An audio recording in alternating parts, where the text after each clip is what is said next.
अरे भाग्यवान, मेरे जूते कहाँ रखे हैं? मुझे बाहर जाने में देर हो रही है। तभी मालती कमरे में आती है। ये रहे आपकी जूते। मैं इन्हें साफ करने के लिए ले गई थी। अरे वाह, तुम कितनी समझदार हो। मेरे बिना कुछ कहे ही सारे काम कर देती हो। तभी मालती झिझकते हुए रमेश से कहती है, सुनिए जी, आपसे एक बात कहूँ, बुरा तो नहीं मानेंगे ना? अरे नहीं नहीं, बेफिक्र होकर कहो। शादी से पहले मैं अपने मायके में नौकरी करती थी। मैं चाहती हूँ कि अब मैं फिर से नौकरी करना शुरू कर दूं। वैसे भी सारा दिन घर में बोर हो जाती हूँ।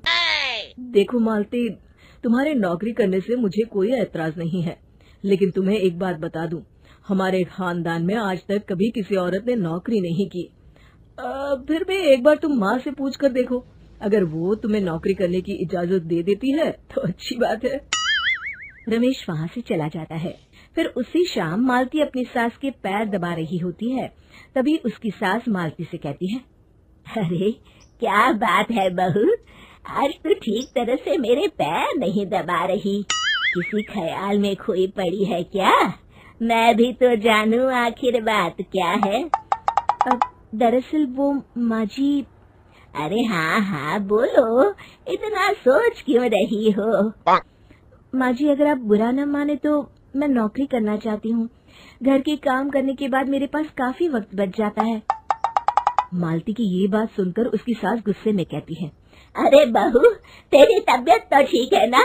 आज ये कैसी बहकी बातें कर रही है? भला हमारे खानदान में आज तक कभी किसी औरत ने नौकरी की है जो तू नौकरी करने की बात कर रही है, हैं? अरे बहू, तू क्या रिश्तेदारी में हमारी नाक कटाना चाहती है? जितना जल्दी हो सके अपने दिमाग से नौकरी का भूत उतार दे। और अब जा, जल्दी से रसोई में जा, खाना बनाने का वक्त हो रहा है। मालती मन मार कर खाना पकाने के लिए रसोई घर में चली जाती है। अगले दिन, नमस्ते माँ जी, कैसी हैं आप? अरे आओ आओ दिवाकर बेटा, बैठो, मैं तुम्हारे लिए चाय मंगाती हूँ।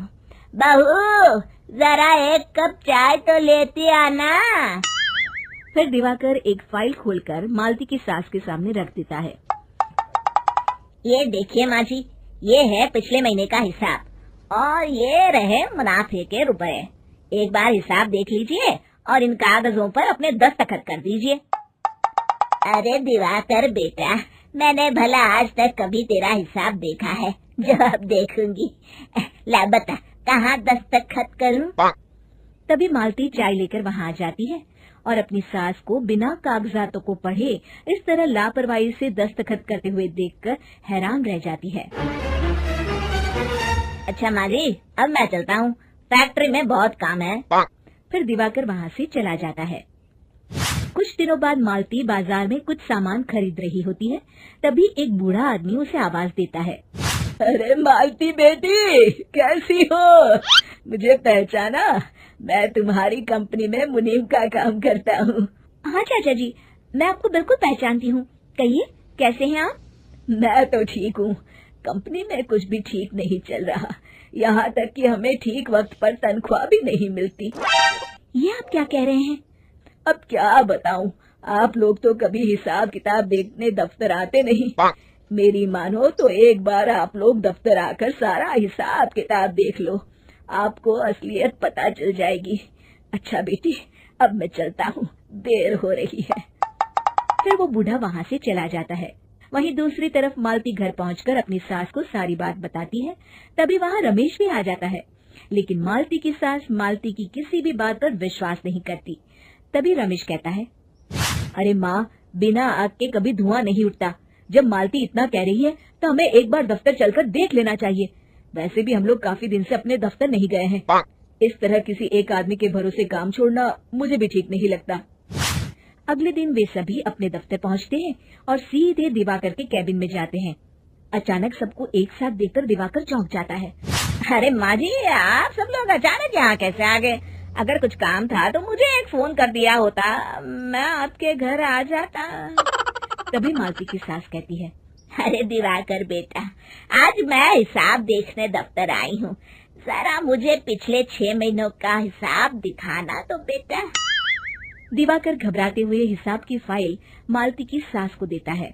मालती की सास फाइल लेकर मालती को देती है और कहती है, ले बहू, देख ले हिसाब। मालती फाइल को बड़े गौर से देखती है और अगले ही पल उसे सारी गड़बड़ी समझ में आ जाती है। वो अपनी सास से कहती है, माँ जी, मुनीम चाचा बिल्कुल सही कह रहे थे। हमारी कंपनी में पिछले 6 महीनों में जितना मुनाफा हुआ है, हमें उसका आधा पैसा भी नहीं मिला। यूँ समझ लीजिए कि 1 रुपये में सिर्फ चवन्नी ही हमारे हाथों में आई है। मालती की बातें सुनकर मालती की सास गुस्से से दिवाकर को पूछती है, क्यों दिवाकर, मेरी बहू जो कह रही है वो सच है? दिवाकर समझ जाता है आज उसका भांडा फूट चुका है। वो गिड़गिड़ाते हुए कहता है, मुझे माफ कर दीजिए माँ जी, मैं पैसों के लालच में अंधा हो गया था। अरे वाह दिवाकर, तू तो 1 नंबर का चोर निकला। इतने दिनों से मैं तुझ पर आंख बंद करके भरोसा करती रही और तू मुझे ही चुना लगाता रहा। अभी के अभी निकल यहाँ से और दोबारा अपनी शक्ल मत दिखाना। दिवाकर वहाँ से भाग जाता है। मालती की सास मालती को शाबाशी देते हुए कहती है, बहू, आज मैं समझ गई कि पढ़ाई लिखाई हमारी जिंदगी में कितनी जरूरी है। मैं बहुत किस्मत वाली हूँ जो मुझे तुझ जैसी बहू मिली है। शिक्षा, पढ़ाई लिखाई का इस्तेमाल सही जगह करके हम दुनिया में बहुत कुछ बदल सकते हैं।